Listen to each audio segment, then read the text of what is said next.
Puspit hari ini dengan NIM 2022 035 4004. Aku mahasiswa Unika Atmajaya. Aku di sini akan membuat suatu video atau sharing mengenai materi dari mata kuliah Neuroconsulting. Di sini aku akan menjelaskan tentang sedikit beberapa materi yang telah aku dapatkan dan aku akan men-sharingkan kepada kalian. Selamat menyimak dan selamat menyaksikan. Di sini aku akan menjelaskan tentang bagaimana sih komplikasi antara penyakit mental dan kondisi seseorang yang sedang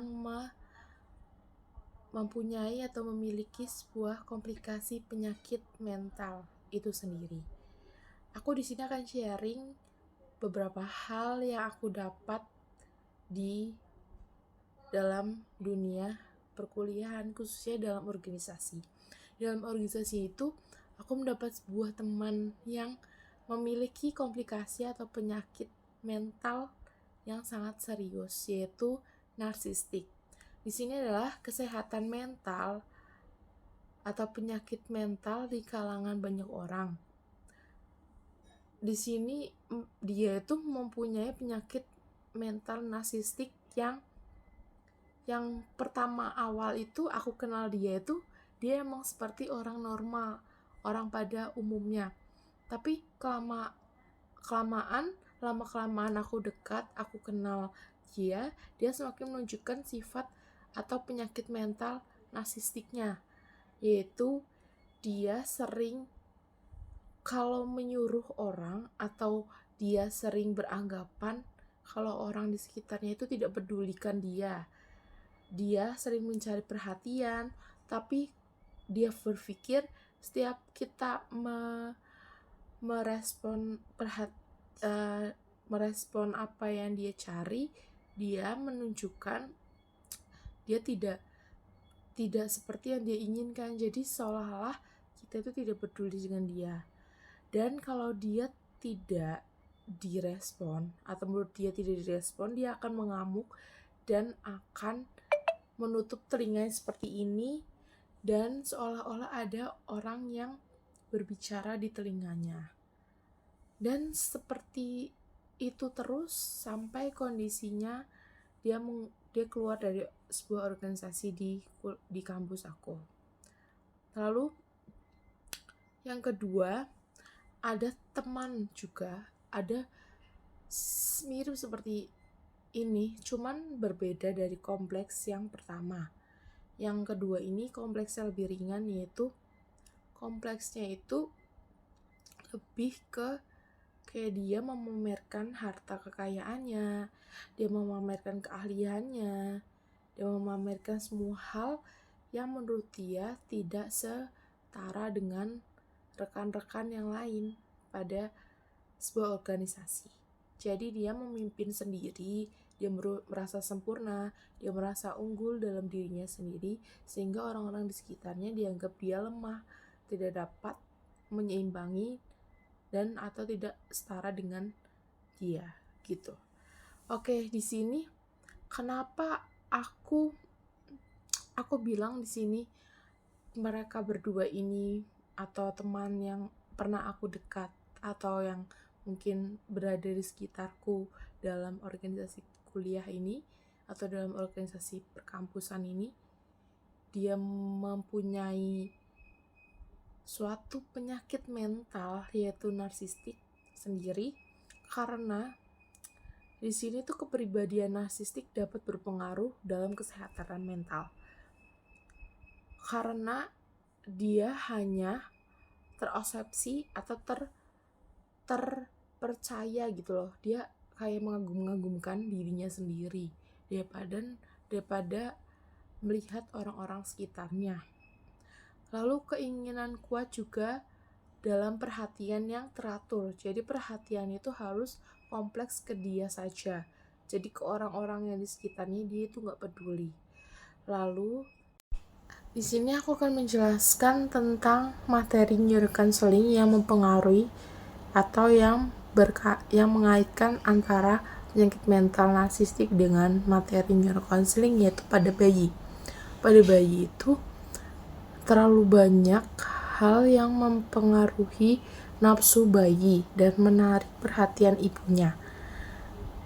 Lalu mempengaruhi juga otak manusia yang disebut dengan rewire the brain.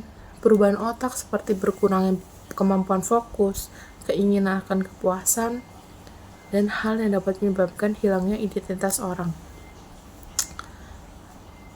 Dengan gangguan ini akan memiliki stres atau kesulitan menyelesaikan masalahnya sendiri dan seringkali tidak merasa terganggu atau kurang termotivasi untuk mengubah sifat dan perilakunya. Mudah kehilangan kontak dengan realitas sosialnya dan tampak perilaku yang tidak baik. Lalu dalam perilaku narsistik ini sering melebihkan atau memang mempunyai keunikan yang berlebih, dan kelebihannya itu menimbulkan khayalan terhadap dirinya sendiri, yang suka pamer berlebihan, lalu memuji dirinya secara berlebihan, dan tingkah laku yang harus dipahami oleh semua orang yang berada di sekitar mereka. Dan dia mau orang-orang di sekitar ini memperhatikan dan memperlakukannya secara istimewa.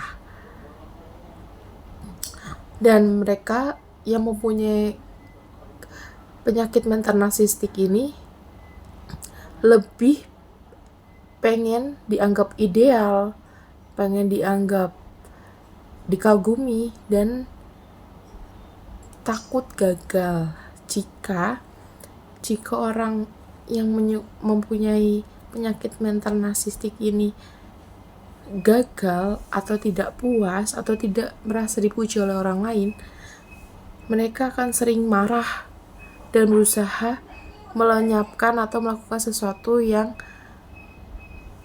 tidak sesuai dengan mereka atau tidak memiliki keuntungan pribadi dengan mereka. Perasaan sombong yang bangga dibarengi dengan rasa tidak puas ketika melihat orang lain berada di atas dirinya. Jadi semua hal yang berkelainan dengan orang narsistik ini memandang dirinya secara berlebihan, memuji dirinya sendiri, keenggangan atau tidak mau dikritik oleh orang lain, suka melebihkan dirinya sendiri, membesarkan kemampuannya, mengurus segala sesuatunya dengan kekaguman orang lain, kurang empati terhadap orang-orang sekitar. Di sini ada dari pengertian dari materi Sigmund Freud sendiri, yaitu rasa cinta akan dirinya sendiri dikutuk mencintai bayangannya sendiri. Dan di sini itu meraih refleksi dari narsisme sendiri itu dianggap masalah budaya dan sosialnya.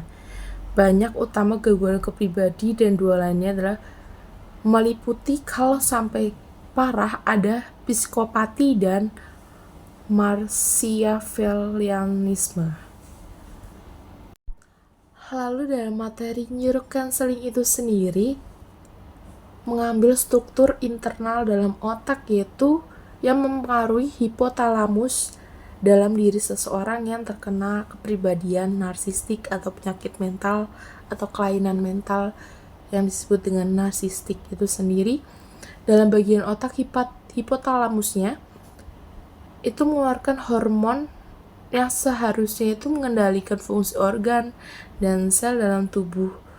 Jadi terkaitannya dengan narsistik itu seseorang akan muncul karena fungsi dari utama hipotalamus itu tidak bisa mempertahankan dan memastikan semua sistem yang berjalan stabil di dalam sistem pertahanan tubuh. Lalu ada kerusakan jaringan saraf atau aliran saraf yang saling terhubung itu menjadi terhubung lambat.